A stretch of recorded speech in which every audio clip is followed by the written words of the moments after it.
Thanks, Gaelic. Minister, I'd just like to make three quick points. The first is on the process. I won't go over it again. We've got 3 days with you in the Finance Committee from morning till night on the finance bill, and we all know that if the government wanted to give this substantive time in front of the Finance Committee, not just for the opposition members of the Finance Committee, but for the many excellent government members of the Finance Committee, this is critical legislation. It could have been done. We all know it could have been done. And to my mind, this is stifling parliamentary debate. Now, all I'd say on this is, be careful, because the more the Cabinet treats the People's Parliament with contempt, the more the people treat us with contempt. And as I'm sure you're aware, the latest European trust barometers show that the Irish people have the second lowest trust in Europe in their politicians. So I would just ask you to be careful when you do things like this, because ultimately it hurts the Parliament and hurts the country. The second is a quick definitional point, Minister. The Taoiseach incorrectly today in Leaders' Questions stated that gardens are not taxed, they're not part of the valuation. Now, of course, we know they are, up to an acre, which I think was the point that was being made. So if you could correct that, I'd hate the government TDs to be voting for something tonight that they had incorrect information on. And the third point, Minister, is on the bill itself. As I said to you before, I don't have a problem with a local service charge. I'd have no problem paying a local service charge, as long as it went fully to local services and as long as it accounted for the net value of the house, for stamp duty paid, for ability to pay, and for regional variations of the price. Now, I took a look at average house prices for 3-bed semi-Ds around the country. And, Minister, people in your constituency will pay 2.6 times less than people in my hometown.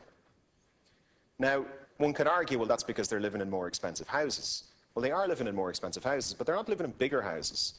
And public sector wages, public sector employees, for example, are paid exactly the same amount. So I'll just give you a quick example.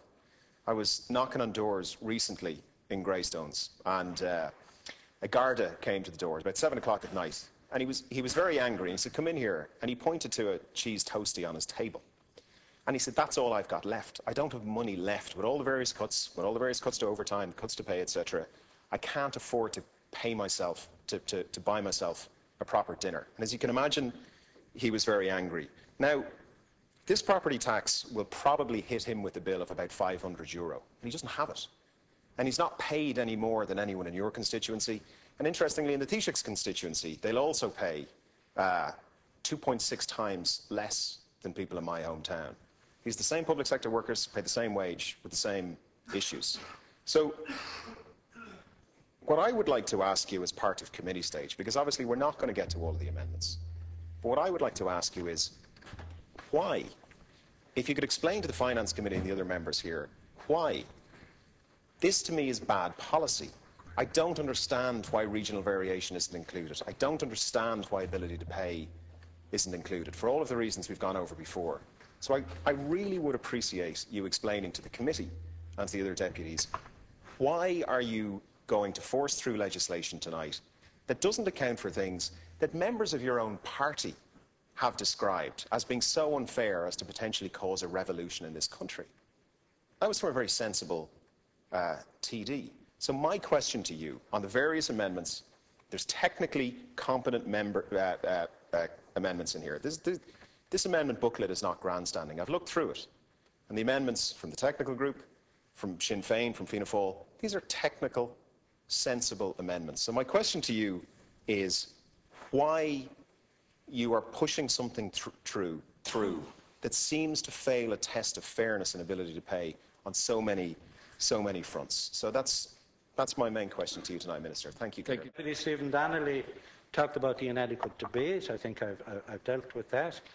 He also talked about the Taoiseach saying gardens wouldn't be liable to the tax. Well, a garden in Wales is different from a garden in Dublin, you know. And when people down the country talk of gardens, they're not necessarily talking about the bit near the house. But what the definition is, in accordance with what applies in capital gains tax and capital acquisitions tax, it's the curtilage of the house up to an acre. Now, I live in a housing estate. The site is less than 1/8 of an acre. People who live, my neighbours out the road, in the country part, they got planning permission in a half acre. Others have up to an acre. So it's not that you're exempt after an acre or before an acre.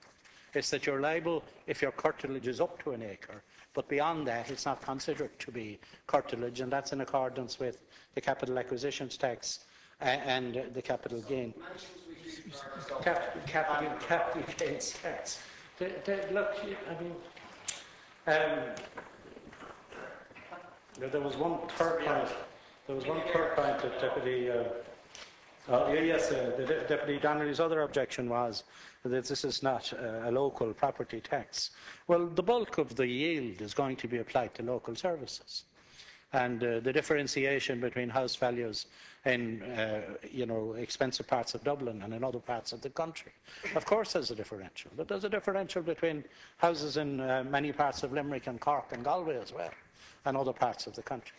But did you ask yourself the question, why are the values of those houses high and why are the values of those other houses low? And I mean, the answer is to do with where the house is and the level of services and amenities enjoyed.